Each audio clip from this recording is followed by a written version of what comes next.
Hello दोस्तों, कैसे हैं आप सभी लोग। विराट जीएस रिसर्च सेंटर के यूट्यूब चैनल पे आप सभी लोगों का स्वागत है। आप सभी लोग जानते ही हैं कि लेखपाल की वैकेंसी पिछले 4.5 सालों से आ रही है, लेकिन ये आ नहीं पा रही है। लेकिन उम्मीद जताई जा रही है कि ये आपके इस वीक में शायद इसका नोटिफिकेशन आपके एग्ज़ाम का आ जाए।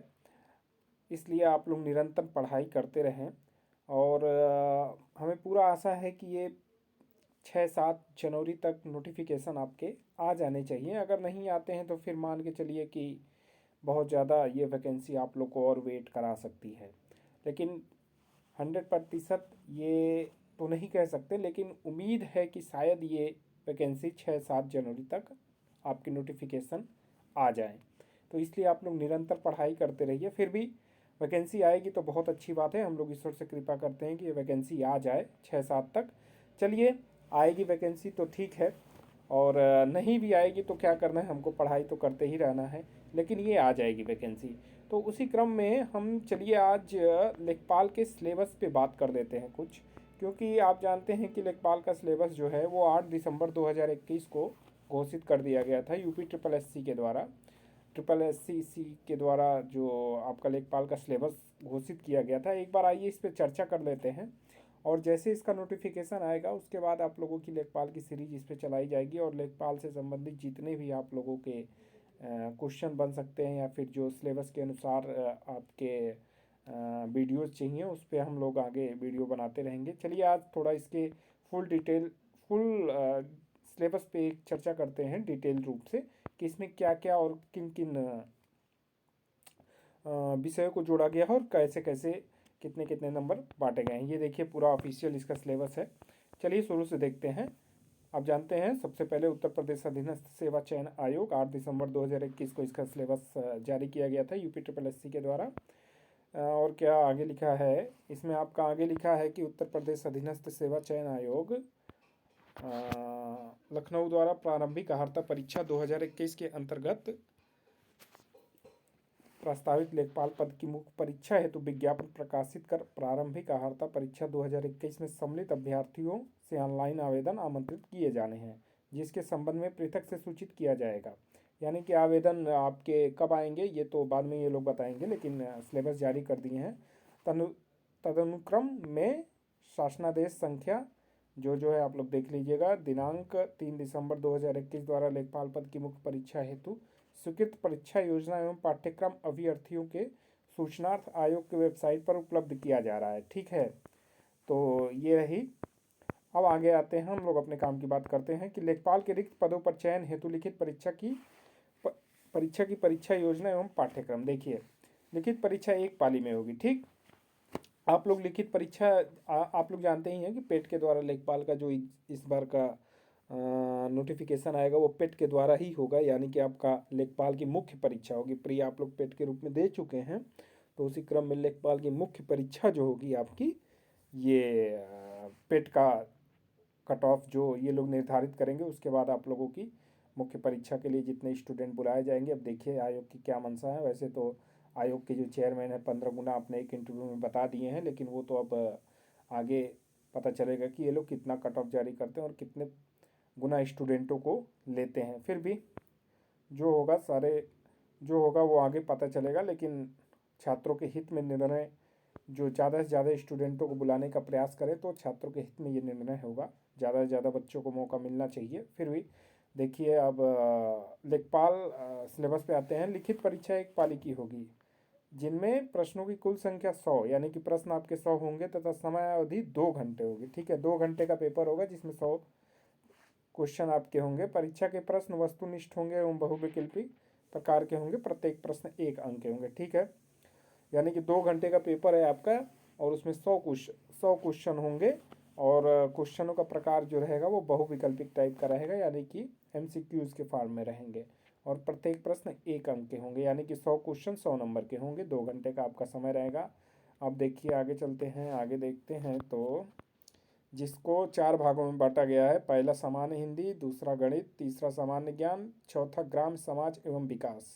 ठीक है, 2 घंटे में आपके सामान्य हिंदी 2 घंटे में आपके 100 क्वेश्चन होंगे। 100 क्वेश्चन में से 25 हिंदी के क्वेश्चन, 25 गणित के, 25 सामान्य ज्ञान के और 25 जो है ग्राम समाज एवं विकास के होंगे। ठीक है, तो 25-25 क्वेश्चन हैं और 25-25 नंबर के हैं, यानी कि आपको लेखपाल के सिलेबस में 4 सब्जेक्ट को पढ़ना बहुत ज़रूरी है, हिंदी, गणित और जीएस और फिर से ग्राम समाज एवं विकास का।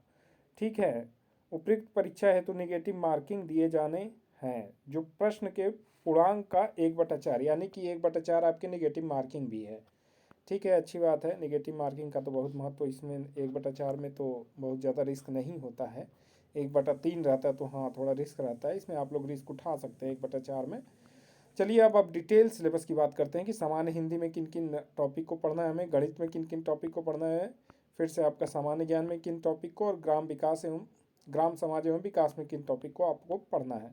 सामान्य हिंदी में अगर देखें तो समास हो गया, ठीक है, पर्यायवाची हो गया, विलोम हो गया, तत्सम एवं तद्भव हो गया, आपका तत्सम तद्भव हो गया, संधि होगी, वाक्यांशों के लिए एक शब्द हो गए, शब्द निर्माण हो गया, लोकोक्ति एवं मुहावरे हो गए, वाक्य संशोधन, लिंग वचन कारक, काल वर्तनी त्रुटि से संबंधित अनेक आर्थिक शब्द, अपठित गद्यांश पर आधारित प्रश्न। ठीक, हिंदी के तो मोटा मोटी सिलेबस जो है वो आप लोग के किन्हीं न किन्हीं एग्जाम में पढ़े ही होंगे। हिंदी का बहुत बड़ा रोल है यहाँ भी। 25 नंबर में आप 25 क्वेश्चन में आप अगर हिंदी अच्छे से पढ़ेंगे तो 23-24 आपकी बन सकती है। हिंदी जो होता है वो मार्क गेनिंग सब्जेक्ट होता है, आपके मार्क जो होते हैं इसमें काफ़ी ज़्यादा अच्छे मिल सकते हैं। तो हिंदी में आपका ये सिलेबस जो होगा इसे देख लीजिएगा, बहुत ज़्यादा तो इसमें कुछ नया नहीं है, पुराना ही हिंदी का सिलेबस है। अब आते हैं गणित में। गणित में अंक गणित एवं सांख्यिकी। अंक गणित में आपका संख्या पद्धति हो गया, नंबर सिस्टम, संख्या पद्धति हो गया, प्रतिशत हो गया, प्रतिशतता हो गया, ठीक है, परसेंटेज हो गया, लाभ हानि हो गया, प्रॉफिट लॉस हो गया, सांख्यिकी आंकड़ों का वर्गीकरण, यानी कि स्टैटिस्टिक्स से भी क्वेश्चन आपके बनेंगे इसमें। बारंबारता हो गया, बारंबारता बंटन हो गया, सारणी हो गया, संचयी बारंबारता हो गया, आंकड़ों का निरूपण हो गया, दंड चार्ट हो गया, पाई चार्ट हो गया, आयात चित्र हो गया, बारंबारता बहुभुज हो गया, और फिर से आपका केंद्रीय माप, समानांतर माध्य, मध्यिका यानी कि मीन मीडियम मोड भी आपके बनेंगे। ठीक है, स्टैटिक्स से भी क्वेश्चन बनेंगे सिलेबस के अनुसार जो है।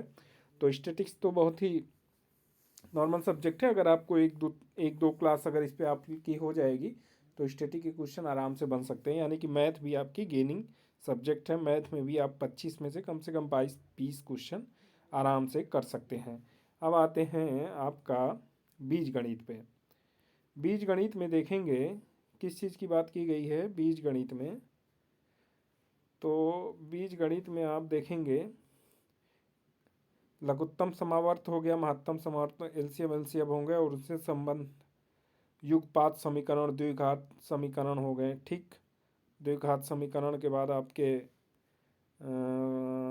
गुणनखंड हो गए, क्षेत्रफल प्रमेय हो गया, और रेखा गणित में आप लोग देखेंगे त्रिभुज हो गया, संबंधी पाइथागोरस प्रमेय हो गया, त्रिभुज, आयात, वर्ग, समलंब हो गया, समानांतर चतुर्भुज हो गया, समचतुर्भुज के परिमाप तथा क्षेत्रफल, वृत्त की परिधि एवं क्षेत्रफल। ठीक है, तो अंकगणित हो गया, बीजगणित हो गया, मैथ में ठीक ठाक सिलेबस दे दिया है। अब आते हैं हम सामान्य ज्ञान पे। ये आपका काफ़ी ज़्यादा ब्रॉड सिलेबस होता है, इसमें बच्चों को काफ़ी ज़्यादा समय लगता है तैयार करने में। फिर भी सामान्य ज्ञान की अगर आपकी लूसेंट है तो आप लूसेंट से काम चला सकते हैं।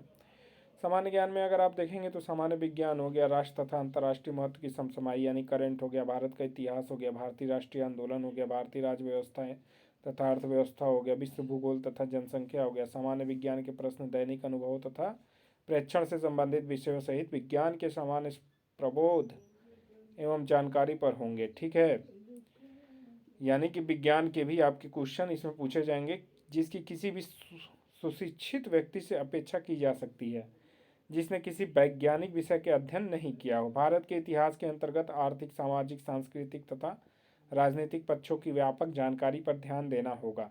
भारतीय राष्ट्रीय आंदोलन पर अभ्यर्थियों से भारतीय स्वतंत्रता आंदोलन की प्रकृति तथा विशेषताएं, राष्ट्रवाद का अभ्युदय तथा स्वतंत्रता प्राप्ति के बारे में सामान्य ज्ञान अपेक्षित है। भारतीय राज्य व्यवस्था तथा अर्थव्यवस्था के अंतर्गत भारतीय राज्य व्यवस्था, भारतीय संविधान, भारत की अर्थव्यवस्था तथा नियोजन के व्यापक लक्षणों की जानकारी पर प्रश्न होंगे। विश्व भूगोल से भी आपके क्वेश्चन बनेंगे, जनसंख्या में केवल विषयों की सामान्य जानकारी की परख होगी, जिसमें भारत के भूगोल में भौतिक, पारिस्थितिकी, आर्थिक, सामाजिक, जननांकिकी पक्षों पर विशेष बल दिया जाएगा।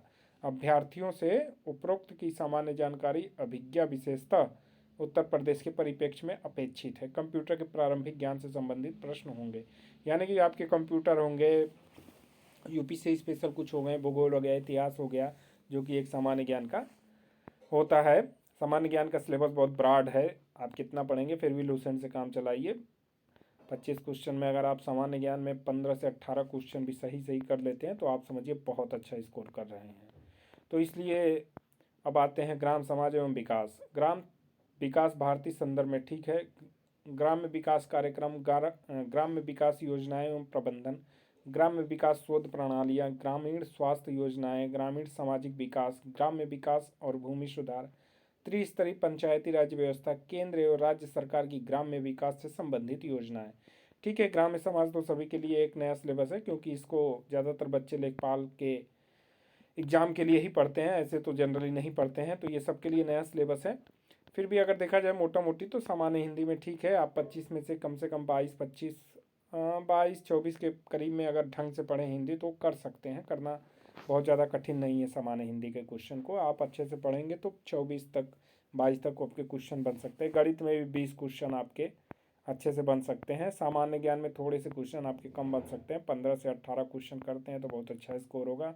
ग्राम्य समाज एवं विकास, ये सबके लिए नया सिलेबस है। इसमें भी अगर आप 20 क्वेश्चन 18-20 क्वेश्चन कर लेते हैं तो ये भी अच्छा सिलेबस होगा। ये मान के चलिए कि 100 में से कम आपको 80-85 से एवं भी क्वेश्चन बनाने हैं सही नेगेटिव मार्किंग काट के। अगर आपके 80 के नीचे बनते हैं तो बड़े मुश्किल होते हैं। फिर भी आप प्रयास करिएगा कि 80 से 85 जो आपके नंबर हो, 80 और 85 के बीच में ज़्यादातर बच्चे अच्छे कैंडिडेट का नंबर यही आएगा। तो 80 से 85 के बीच में अगर आपके क्वेश्चन बनेंगे तो अच्छी बात है, और कोशिश करिएगा इसके ऊपर ही रहने का, 80 से नीचे तो आने की कोशिश मत करिएगा।